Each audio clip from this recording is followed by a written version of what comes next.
Two hikers in England climb into a mine and find a full Marvel movie set sitting underground. In Romania, a sealed cave hidden for 5.5 million years turns out to be filled with toxic air and very strange life forms.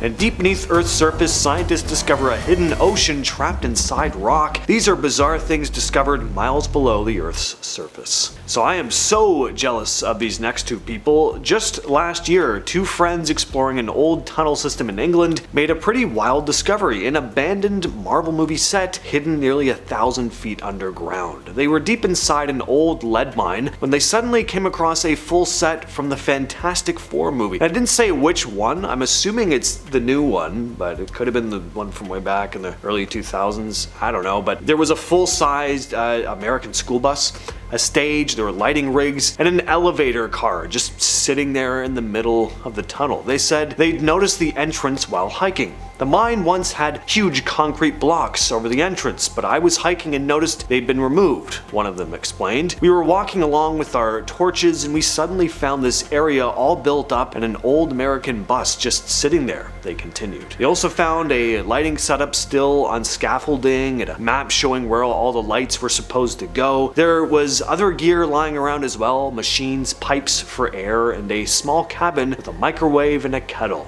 Apparently, Mission Impossible movie and parts of Lord of the Rings were filmed down there as well. Again, jealous. In 1986, workers drilling for a nuclear power plant near Romania accidentally uncovered something no one expected. Underground cave system completely sealed off from the surface for around 5.5 million years. It's called Mobile Cave, and it's like stepping into a different planet. The cave has no sunlight, almost no oxygen, just about 7 to 10% compared to the usual 21% on the surface. The air is full of hydrogen sulfide, methane, and carbon dioxide. Basically, it's toxic. Somehow, there's life down there. Scientists have found over 50 unique species, many of which don't exist anywhere else. These include albino worms, blind spiders, transparent isopods, and a new type of water scorpion. And none of it relies on sunlight at all. Romanian scientist Cristian Lascu was one of the first to explore the cave after its discovery. And because of the air quality, scientists had to wear oxygen tanks and protective gear. Even today, only a few researchers are allowed in each year. Scientists have found something pretty wild: an enormous amount of water hiding nearly 400 miles beneath the surface of the Earth. But don't picture, a giant underground lake. This water isn't sitting in pools, it's actually trapped inside of rock. Specifically a mineral called ringwoodite. Stephen Jacobson, one of the lead researchers, explained that the ringwoodite is, quote, like a sponge, soaking up water. This is a big discovery, because it means Earth might have a kind of deep water cycle we never knew about. Basically, this hidden water might help explain where all the water on Earth's surface originally came from. So how did they even find this out? Well, they studied the way earthquake waves move through the planet. The shock waves were behaving strangely, and that led them to realize that the waves were passing through water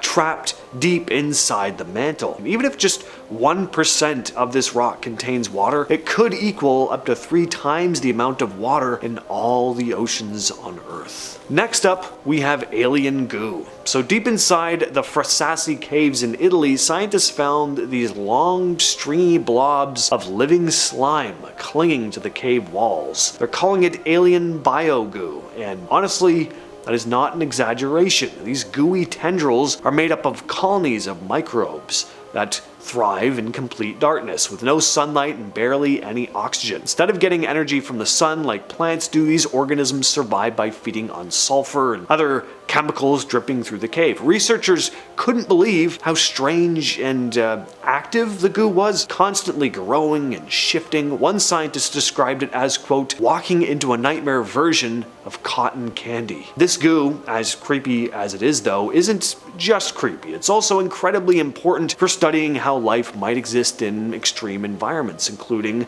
on other planets. Some of the microbes in the goo are totally unique and haven't been found anywhere else on Earth. Scientists think this weird ecosystem might even help us understand what life could look like on Mars or Europa. Deep inside Bruniquel Cave in France, about 1,000 feet from the entrance, archaeologists made a strange discovery. They found two carefully arranged circles made entirely out of broken stalagmites. There were nearly 400 pieces of rock, all cut to roughly the same height and stacked into circular shapes. The larger ring alone weighs close to 2 tons. Not far from it, they found a smaller circle made from more stacked stalagmites. Inside the circles, researchers found blackened patches, so evidence of fires, and even some bones in there. What really blew everyone away, though, is the age of the site. It's about 176,000 years old, which means it wasn't early humans who built this, it was Neanderthals. So that changed a lot about how we see them. They weren't just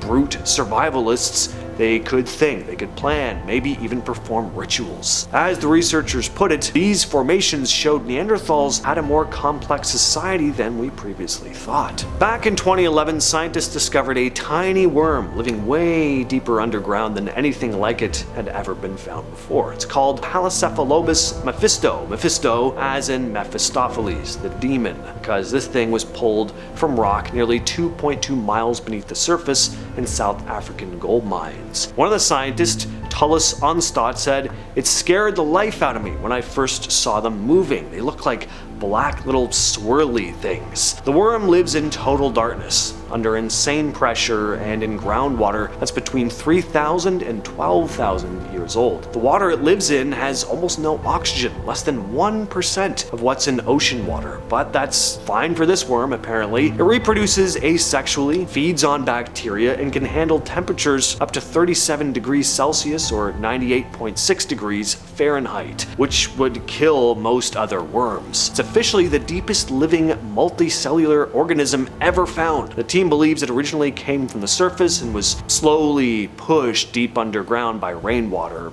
over time. There's a place in Florida called Devil's Den. It's one of the strangest and most haunting underwater sites in the United States. It looks like any old sinkhole from the surface, but once you go down into it, especially if you're diving, it opens up into a warm underground cavern with crystal clear water. The cave is fed by a natural spring that stays around 72 degrees Fahrenheit year-round. The sunlight cuts through a hole in the ceiling, making the whole place feel pretty unreal. I mean, it's gorgeous, but it's also hiding stuff. Over the years, researchers have found tons of prehistoric remains in and around Devil's Den, including bones from extinct animals like mastodons, saber-toothed cats, and giant sloths. Human remains have also been found here, dating back thousands of years. Basically, this place was a dumping ground, or possibly even a burial site, for early humans and the massive creatures that roamed North America long before modern times. Early European settlers were so creeped out by this place, they called it the chimney to hell, probably because of the steam that rises from the water on cold mornings. That eerie mist, along with the dark, gaping entrance and all the bones in and around it, it would have given the place a pretty foreboding vibe. I mean, even today. So here's something crazy. It turns out the Earth has another core inside its core. So for the longest time, scientists believe Earth had 4 main layers: crust, mantle, outer core liquid, and inner core solid. But now 2 researchers in Australia have found evidence of a 5th layer, what they're calling the innermost inner core. This layer is a solid metallic ball sitting right in the very center of the planet. It's about 400 miles thick. The discovery was made by studying how seismic waves from earthquakes travel through the Earth. Some of these waves actually bounce back and forth through the whole planet, and by analyzing how they change, scientists apparently noticed that the material in this innermost core seems to be made of the same stuff, mostly an iron-nickel alloy, as the surrounding inner core. One of the scientists explained, "We found the innermost inner core has a different alignment of iron crystals, which hints at a dramatic event in Earth's history. It's another piece of the puzzle, but the full picture is still far from complete." There's an ancient city in Turkey called Derinkuyu. It's entirely underground. It was rediscovered in 1963 when a guy renovating his house knocked down a wall and found a hidden room. That room led to a tunnel, which led to another, and it turned out there's an entire ancient city down there. Derinkuyu goes about 280 feet deep. has multiple levels. It may have housed up to 20,000 people, along with their livestock and food. The doors to each level could be sealed off from the inside with giant rolling stones. Inside, there were stables, storage rooms, wine and oil presses, kitchens, and a church. It was used by many different groups over time, originally dug by the Phrygians in the 8th or 7th century BCE. It was later expanded during the Byzantine era, especially as a place to hide from invaders like Arab forces and later, the Mongols. In 2016, a Belgian teacher exploring old tunnels in central France came across a hidden stash of rusted cars from the 1930s and 40s, all buried deep in an abandoned mine. There are about 15 vehicles, all just sitting in rows covered in dust and rust. No one knows for sure why the cars were hidden down there, but one theory has to do with World War II. Locals say that as German forces were moving across France, people may have driven the cars into the mine to keep them from being seized or destroyed. It's also possible some of the cars were owned by the Germans themselves and abandoned later when the war ended. Obviously, nobody came back for them. Over time, they were forgotten, the mine entrance was eventually sealed, and the cars stayed down there for more than 70 years until the accidental rediscovery in 2016. Well, I've been your host, James, and I will catch you, yes you specifically, in the next video.